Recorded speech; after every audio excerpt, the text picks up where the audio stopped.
Okay. Hey, do you guys remember back when devil fruits were like pretty simple? Like they were fruits, right? And then you eat them and you get superpowers. I know, crazy. And then when that person with the superpowers dies, powers turn back into a fruit, somebody else eats it, and then bam, there you go. Nice and simple, no complications whatsoever. All right, well, now we have flow charts. Okay? Well, at least I have a flow chart. I don't know. See, the thing is, not so much what Oda told us in the last chapter, chapter 1099, it's what he didn't show us. That was the thing that kind of bugged me and a lot of other people, okay? Because in the last chapter, Bonnie just all of a sudden, out of nowhere seemingly, just has the power of the Toshi Toshi no Mi. To the point where even everybody in the church that witnessed her using the power was just instantly floored. Like, did you eat a devil fruit? When did that happen? Like, the implication was Bonnie was just in the church running laps, you know, building up her cardio, and then all of a sudden just boom. She just has the power of the age fruit now and then grew into an adult. And everyone's like, what? And then she's like, huh? And then she turns back into a kid. And then Connie shows up and she's like, I'm going to try to turn into an old lady. And then she does. And it's like, okay, I guess you just have that power now. All right. So, it was funny. Sure. It was humorous. Okay. Like the reactions from everybody. But, it's so strange because like it would have been so simple. And Oda, here's the thing. Oda is the master of putting little details in the background, things that you don't notice until you read the chapter like 10 times. You start realizing like, oh, Oda put this he drew that little thing way in the background. Like, remember a couple chapters ago when we were at God Valley? I didn't even notice the first couple times reading that chapter that there were 6 chests, you know, in that little stage area that had the devil fruits in them, like the Azure Dragon and the Pawpaw fruit. Like, you see the 6 prizes like on the stage. I didn't even see that at first, okay? So what I'm saying is, it would have been so simple for Oda, like, during that conversation, to give you context, the Sorbet Kingdom was rebuilding after Kuma just went, like, all Batman vigilante and just wrecked the castle, right? Just Ursa shocked the castle. King Bakori, unfortunately, did not die, but he was ousted for the second time. Then it cuts to a few months later where they're rebuilding the castle, and Kuma is now the de facto leader. He's essentially the figurehead or the king of Sorbet to the rest of the world. In actuality, it's Bulldog that's the one that's actually like more of the advisor to Kuma, but he is the one actually, you know, making all the major decisions because he actually has experience being a king, right? So Kuma is hanging out in the church. The old folks are all there chatting with him, talking about the old King Bulldog and how he's like, oh, well, back in his day, yeah, he was an okay king. He was a lot better than Bakori, so he should be all right. And they're talking about Kuma. They're calling him king and trying to get him to like, oh, don't you want to like, you know, rule over the kingdom or whatever? And Kuma's like, nah, I'm just happy being here.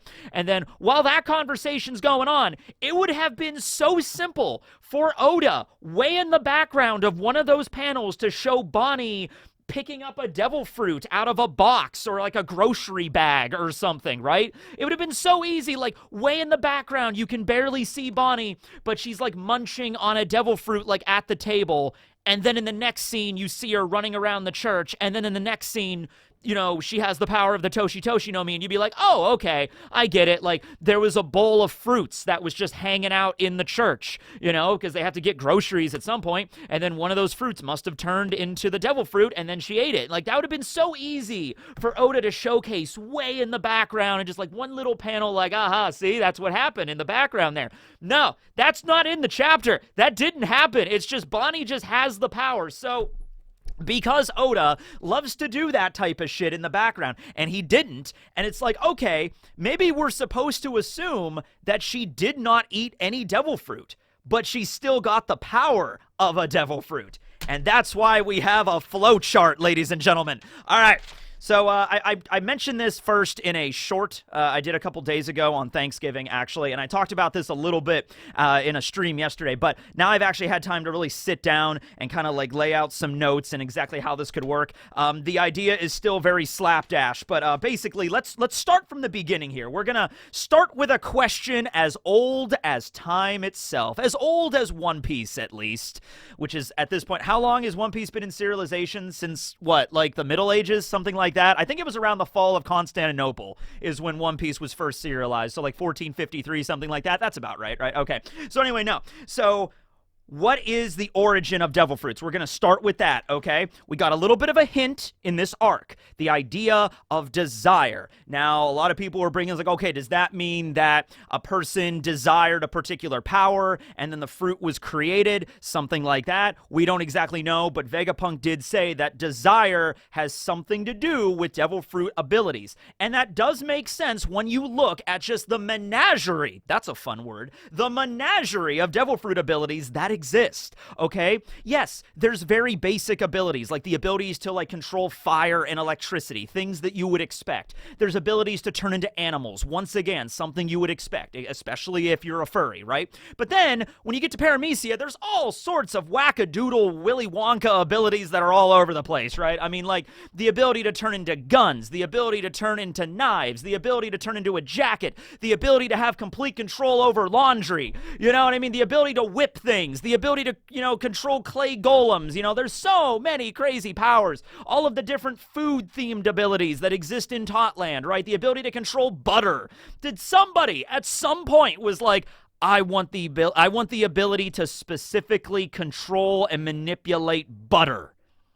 And that's the Bata Bata no Mi, and Galette has it right now, so it's like, there it goes. Now, I don't know exactly when this happened. It could have been during the Void Century. Maybe devil fruits did not exist prior to the Void Century. Maybe it was something in the Void Century that occurred, and maybe it might even involve something with gods at this point now, because Vegapunk also mentioned Mother Nature as a force that actually can exert like rules and effects on the world. Like Mother Nature is not just like a not just like a metaphor or an allegory for like nature itself, but like, no, Mother Nature is real and she's pissed off and she has consciousness and she can actually decide things, okay? So let me throw this out there, okay? What if the original people that desired these powers for devil fruits, what if they just got the power? Like the first user. So there was somebody hanging out. It might have not even have been a regular human. We might be getting demigods or gods themselves involved in this in some way.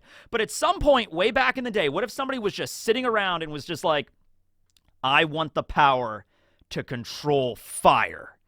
And they just desired it really, really hard. And just, I want to control fire. And then, whoosh! Holy crap, I can control fire! That is awesome! Okay, all right. So they just got the power. All right. Then that person eventually dies. But the power that they created does not die with them. Maybe a side effect of that desire was like, human desire knows no bounds. Human desire can never die. Something like that, right? So when that individual died, the power didn't go with them. The power sticks around. And it's like some sort of ethereal, invisible force, like the soul of a devil fruit, as it were, okay? I think most people can agree on that, because the idea that there's even a reincarnation process with devil fruits implies there is some ethereal, intangible force that exists in devil fruits that moves from one host to another. It's in the fruit, somebody eats it, gets it inside of them to use the power, they die, it leaves, it migrates somewhere else and turns back into a fruit. That at least has to happen. It's like the coordinate from Attack on Titan or something. Like, there's invisible threads that exist in the spiritual realm or something. There's something that allows this reincarnation process to even occur, okay? So, the first user of the Mera Mera no Mi, let's say, dies, and that fruit, the power, leaves and then grows into a devil fruit, grows into the Mera Mera no Mi. And then that starts the chain, where somebody else picks it up. Oh, that's an interesting looking fruit. Ah, that sucks. Oh, I can control fire, that's so dope! And then you live your life, and then you die, and then reincarnation, blah, blah, blah, blah, blah. The first people that had it, though, might have just desired the power and just gotten it, okay? Now, here's another thing that's interesting. All of these abilities that exist, right? there can only be one type of power at one given moment, okay? There can't be two Marimaras. There can't be two Goro-Goros. Yes, with artificial devil fruits in the future, they can kind of have that. So technically, there's like two users of the Dice fruit right now. There's Mr. 1, Daz Bones, who's still alive, and there's S. Hawk, who's the Seraphim Mihawk, okay? So with Vegapunk's tech, yes, you can have two of the same at the moment, all right? But the original process of how this worked is you can't have two powers of the same time. So I would assume the Logias were the first abilities to be created. That might be because they're the most like the most basic in terms of what their power is. Their control over elements, okay? So if you go back far enough, the original like desires of humanity might have been something like, I want to control the raw elements. I want to control fire, electricity, the wind, the earth, you know, stuff like that. I want to control the forest. That's where the Mori Mori no Mi, right? So those powers were the first to be created, but there can only be one at a time. So yeah. I am sure there's a bunch of humans all over the world that would desire to control fire.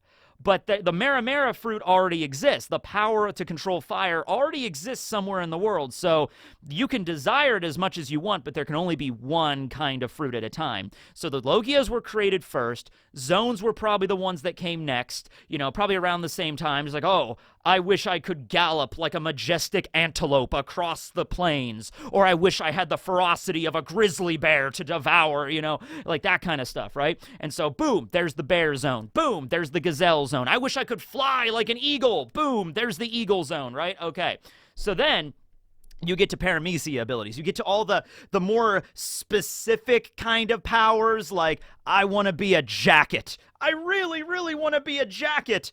And it's like no one ever really desired to be that for like hundreds of years. And so if that fruit has never, if that desire, if that power has never been imagined before, then it creates a new devil fruit. I would also assume for that reason, new devil fruits are being created all the time in the One Piece world. It's not like there was a set number of devil fruits, like there were 300 devil fruits that were created back in the Void Century, and it will forever be 300. No, I think there's more devil fruits popping up all over the world. They're becoming more and more common. Maybe way back in the Void Century, there might have only been the Logias. Like, oh, there's like a dozen devil fruits that give you the power to control elements. And then people started desiring other crazy powers. And now there's something like, there's over 100. I don't think there's quite 200 devil fruits yet, but we're getting close to it. And so, I don't know. There was a lot of zones that popped up in Wano. It's been a while since I took a devil fruit tally. We might be getting close to 200. But, you know, my point is there's still more that are being created all the time, okay? So if the idea is that desire plays a factor here, is there any way that when the previous user of a devil fruit dies, instead of getting reincarnated as a fruit, it just goes and finds another person to embody, okay, if that person has a high enough desire?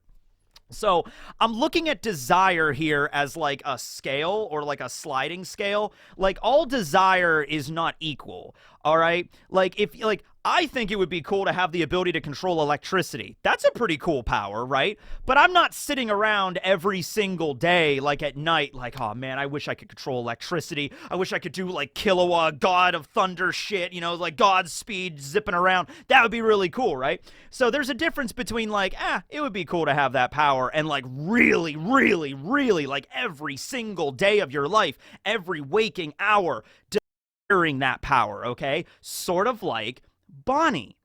Bonnie had like the maximum amount of desire to grow older because she was locked in a church with an incurable disease. She couldn't go outside or she would die, and she just wanted to grow up to be 10 already so then she could be cured, because she assumed she erroneously believed that's how that worked, and then she could go and travel the world with her dad, right? Okay, so it's like every single waking moment when Bonnie was in that church was like, I just can't wait to grow up and, you know, have that, you know, cure, and then I could get going, right? And so then she just, I think the previous user of the Toshi no Mi died, and we knew We know that was an established devil fruit because it was in the encyclopedia. What Oda did make sure to show us, he didn't show us Bonnie eating the fruit in the background or anything, but what he did show us was that old man taking out the encyclopedia and being like, let me look through here now. Oh, the age fruit. Yep. So it's listed in the devil fruit encyclopedia. So it's definitely a power. It's not like Bonnie created it right then and there. It was there beforehand. And that makes sense because that's another power I would imagine was one of the first ones to probably be created. It might have been one of the first paramecias, like the ability to manipulate your age. It might have been, way back in the day, it might have been some old guy that was like, I wish I was in the prime of my youth again, and like desired that enough and got the power, right? And so then it got reincarnated through the cycle, okay? So Bonnie had the maximum amount of desire for that particular power, so when the previous user of the Toshi Toshi no Mi died, it didn't even bother that devil fruit's soul, the essence, didn't even bother reincarnating into a fruit because it was like a magnet. It was drawn right into Bonnie because that was her ultimate desire, okay? And then she just has the power. Probably happened while she was like in the middle of running laps and just all of a sudden the power, she just has it now. It's like, what? Okay, that's all right.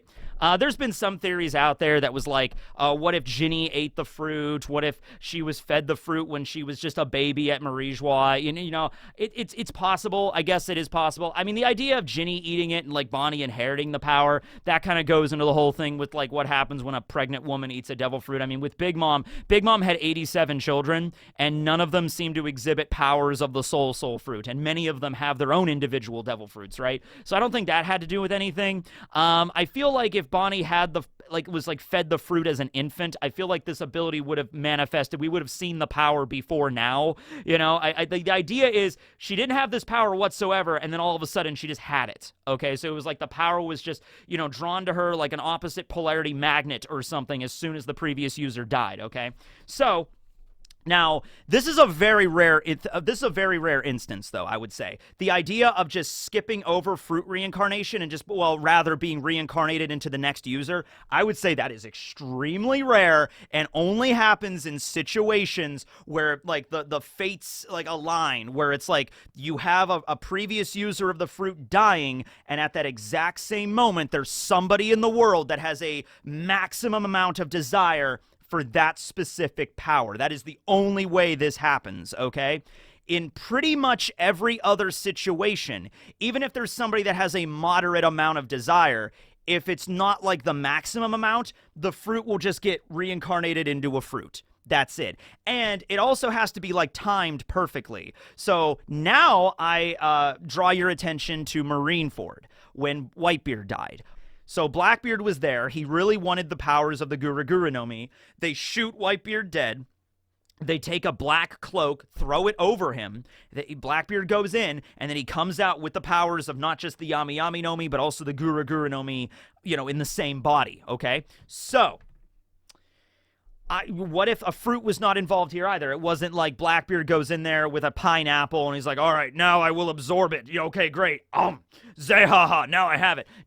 No, it's actually very similar. Where granted, yeah, we didn't know what Blackbeard was doing under the cloak, but what if he just went in because he didn't want people to see? Because maybe he figured this out. He learned about, like, it's desire, Zehaha. If I have desire for the Quake fruit, for Whitebeard's fruit, and he dies, I will exhibit the maximum amount of desire, and then as soon as it leaves Whitebeard, it just is, you know, drawn directly into Blackbeard right then and there, okay?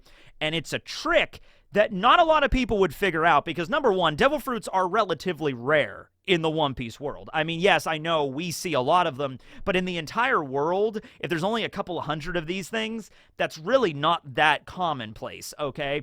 And even more rare is being present when a previous user of a devil fruit dies, because especially a lot of people that have devil fruits are really strong, so it's like, yeah, so maybe Blackbeard figured this out where he's like, okay, if I kill Pops, if I kill Whitebeard and go up and just have this desire for his Guru Guru no Mi, the power, I don't even have to, there's no middleman with an actual fruit that I have to eat. It just gets drawn into me. Now, the reason why Blackbeard could have more than one ability, I think, goes back to like the multiple soul kind of Cerberus theory, maybe something like that. Blackbeard's body is very unusual, as Marco put it. Okay, so that'll be something else we'll talk about. That's been referenced, you know, it's like, oh, he doesn't need to sleep or something like that, like he's some type of monster or demon or something. But the way that he got the power was probably him figuring out that the idea of that desire. Now, there's like some people, since we're talking about Blackbeard, let's just mention this other thing. What about the Yami Yami no Mi? Because Blackbeard mentioned he was after the Yami Yami no Mi for a long time. He had a lot of desire for the Yami Yami, all right? So why didn't it just get reincarnated into Blackbeard? He wanted that fruit so much. Why did Thatch find it, okay? Well, the thing is, I don't think devil fruits have like an expiration date, as it were. Like, they don't rot on the vine. So the Yami Yami no Mi, could, you know, the previous user of that fruit could have died, and then the fruit got reincarnated. This could have happened before Blackbeard was even born. Blackbeard's a little, he's like, he was around 40 years old right now. What if the previous user of the Yami Yami no Mi died 50 years ago, and then there was nobody in the world that really had the maximum desire for the power of darkness, so the fruit just reincarnated somewhere in the world? It doesn't age. They don't, like, rot away or anything like that on the vine, you know? They just stay that way until someone eats them, okay? Sometimes they'll, you know, fall off a tree, I guess. They'll fall in the water. They'll float around. But, you know, I wouldn't say they're indestructible, but they certainly don't have the qualities of a typical fruit, you know, where eventually a fruit, even if you don't pick an apple, it'll eventually rot away on the tree, you know? That's not how devil fruits work, right? So what if when that's the situation when Blackbeard was growing up and he learned about the Yami Yami no Mi and he's like, Zehahaha, that's the one I want. It might have already existed, as the vessel for it already existed, okay? There's only 2 vessels for a devil fruit. I guess later on you see objects having devil fruits, but that's once again with Vegapunk's tech. Typically, in their natural state, devil fruits will have a host, or the powers will have a host, either in a fruit or in a human, or, you know, some kind of living being. It doesn't necessarily have to be a human, but a living being, okay? Living being or a fruit, one of the two, okay? And if it's already in the form of a fruit, the power's not going to get sucked out of the fruit and go into somebody else unless you have to physically find it and eat it, okay? So that's why the idea of just receiving the power is very rare, okay? I think it was just luck when it came to Bonnie. She was just like, I had the maximum desire, and then the previous user died, and just, okay, we don't even have to worry about, you know, it just zips over to her, okay? With Blackbeard, he's like, all right, I'm going to kill Whitebeard, and the very instant, I'm going to be right there at the time of his death, and I'm going to have that desire, and I should just be able to get it. And he did. Okay, but that doesn't happen very often. You have to either know what you're doing, like Blackbeard knew how it functioned, or you just have to be really lucky, you know, right place, right time kind of situation, right? Okay, now zones, that's kind of another ballpark, because as the Gorosei said, the sun god fruit was kind of actively avoiding them, where it's like it seemed like it was avoiding us. Okay, so with the case with zones, I feel because they have animal spirits in them, they actually get to kind of choose where they reincarnate. They might actually have sentience here, where it's like, let's say the previous user of the sun god fruit died. Even if somebody else desires the power of Nika, like, okay, let's say Joy Boy. Joy Boy had the power before Luffy did, okay? Well, there were other users in between, but let's just say Joy Boy, okay? Joy Boy has the power of the Sun God fruit. He dies. The fruit leaves Joy Boy. The essence leaves Joy Boy. The Gorosei, who we're assuming are immortals at this point, or at least were alive back then, were like, we desire the power that Joy Boy have. We want the power of the Sun God! And the essence of the fruit was like, nah, I'm not going over there. I know they want the power, but I'm not giving it to them. They're going to do stupid shit with it, and then went somewhere else. I'll just reincarnate it as a fruit on the other side of the planet. I'm going to avoid those Gorosei as much as possible. So zones, particularly mythical zones, because when you get to mythical zones, they might have, you know, a level of awareness like even greater than human beings, you know, and so then they can kind of choose where to reincarnate if they want to go into somebody else or something like that, right? But once they reincarnate into a fruit, they're stuck like that. It's not like Shanks, you know, Shanks finds the Gumu Gumu no Mi on who's government vessel and takes it. it's not like the fruit is then able to like, I sense there is a boy in the East Blue that wants to have that should have the power of, well, actually, no, that doesn't even fit either, because Luffy did not desire to have the power. Luffy did not want to have it. But even if he did, even if Luffy wanted to have the power of the sun god, it's not like the fruit is gonna, like, you know, the essence is gonna leave the fruit and just go into Luffy. Luffy has to pick it up and eat it. It's stuck like this when it reincarnates. It's only that very briefest of moments, might even only be a couple of seconds, from the previous user dying to the fruit like growing somewhere else. In fact, it is only a few seconds, because that's what we saw with Smiley. When Smiley died at Punk Hazard and that apple was right there, it pretty much as soon as Smiley died, maybe like 10 seconds or so, the fruit turned into a devil fruit. Okay, so that's the briefest of windows you have. All right, and so Blackbeard was like on it with Whitebeard's power, right? So there's that thing there. Now, let's go through some devil fruit users that have died and their powers reincarnated. Like, we know that happened. So Whitebeard was the one we just mentioned. What about Roshinate? Roshinate died. I don't think there was anybody in particular in the immediate vicinity that really desired the power of the Calm fruit. So it just got reincarnated somewhere else. It's just a fruit. You know, it's really not that powerful of an ability. Law at this point, Law really loved Corazon, but Law didn't, like, desire the same power Corazon had. And at this point, Law had already eaten the Op fruit. So there you go. Speaking of the Op fruit, we know there was a previous doctor that had the power. Okay, so that previous doctor used, I guess, the immortality surgery or the eternal youth operation, used up their life force. They died. The fruit gets reincarnated into the Op fruit here. This one is a little bit interesting because it's like you would imagine maybe, you know, somewhere in the world somebody would have desired to have the powers of the Op fruit because it was said it was the most desirable devil fruit in the world. But once again, maybe nobody was out there desiring it to the maximum amount of level. Maybe there was a few people, like plenty of doctors in the world, that were like, man, I really want to be a really great doctor. I wish there was a way to be like the greatest doctor in the world, but they weren't thinking about it all the time. You know, it's funny. If Chopper, you know, was around at this point, well, Chopper already had the human fruit. The reason Chopper wants to be the greatest doctor in the world is because he ate a human fruit to give him the intelligence enough to want to be the greatest doctor in the world. So it wouldn't have worked there. But in that situation, if somebody was like had the same determination as Chopper did, maybe they would have gotten the Op fruit, okay? But it still ended up in the hands of Law, so you can lend it to maybe a little bit of sentience there, even though it is a paramecia. Caramel is a little bit of a different kind of situation because Big Mom, you know, purportedly ate her. So in that situation, it might be like the essence is in Caramel. She gets eaten. She dies, but the essence is already in another host. So it's just, okay. Yeah, there it is. So that's probably the situation with Big Mom and the Soul Fruit and Mother Caramel. Toki is dead, I guess, but we still don't know what happened to the Time fruit. Probably plenty of people out there that are like, I want the power to control time. But the Time fruit, the ability to control. What if Toki, I still wonder this, like, what if the very end Toki was like, I gotta make sure nobody ever gets this power for evil, so she just zips herself to, like, the end of the universe and just like, all right, I can just die here and nobody will get the fruit. And maybe, I don't know, probably not. But we don't know what happened to the Time fruit. We still don't know who got it, or if anybody. When Absalom died, they killed him at Hachinosu. The Blackbeard pirates killed him and took the fruit. Might have been a very similar way, same deal as with Whitebeard. With Whitebeard when Blackbeard killed him. Like, because Shiryu might have really wanted the power to be, you know, I was like, and maybe if Blackbeard told him, like, Shiryu, if you desire the power of invisibility enough, if you desire it every day, and we find Absalom and kill him, you can get it right away. And so Shiryu was like, all right. And then every day, Shiryu was like, I want to be invisible. I want to be invisible. All right. And then Absalom died. They murdered him. And then Shiryu was right there. And then he got the power.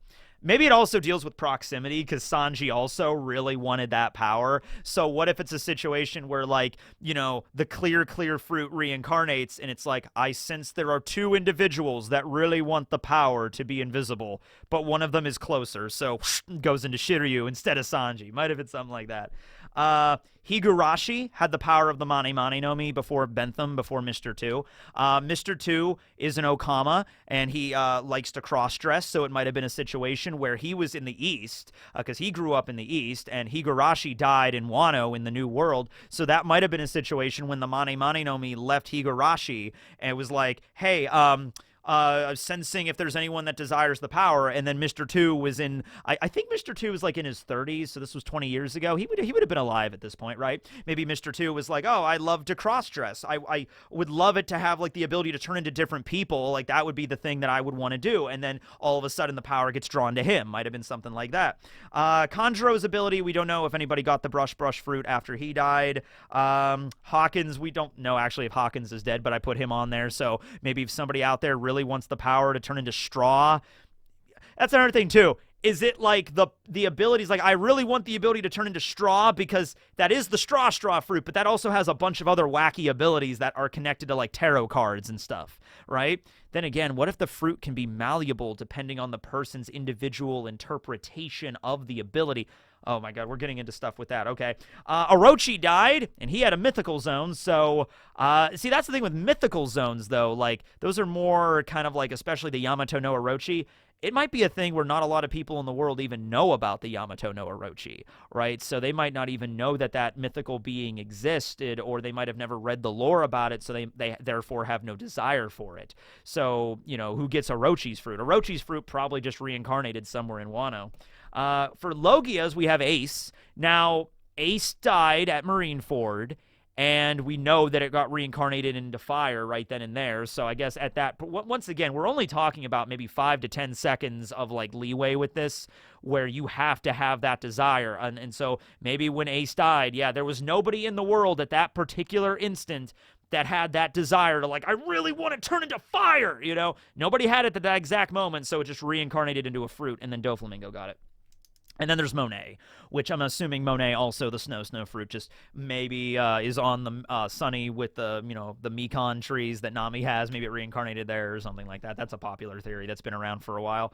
But yeah, so I'm not going to keep going on and on about it. That's the basic, that's my 2 cents with the situation. Am I vastly overcomplicating this? Yeah, sure, probably. But that's kind of my job. So here we are. So let me know down below if you think that Bonnie did just, you know, they were in the church and like, oh, there's a devil fruit in here, and she ate it, but it was off screen for whatever reason. Oda just decided not to show her eating it. Maybe Oda thought it would be funny and to see everybody's reactions, or maybe there was a reason behind it. I mean, we are finding out a lot about devil fruits in this arc because Vegapunk's the one that knows everything about devil fruits, or the most about devil fruits, and he just showed up. So everything that happens with devil fruits or relating to devil fruits in this arc, I'm kind of taking with like why did you do it that way, Oda? That's an interesting way to convey that on how Bonnie got the power. Okay, interesting. All right, so that's the idea. Add to this if you would like, and maybe I'm missing something pretty obvious here. Like, wait, Tekking, you forgot about this, and it's just like, oh, okay. So there's that too. It's interactive. All right, thanks for watching, everybody. This will be Tekking and Barry, also Mimichu in the background. Hi, Mimichu. Later, everybody. See ya.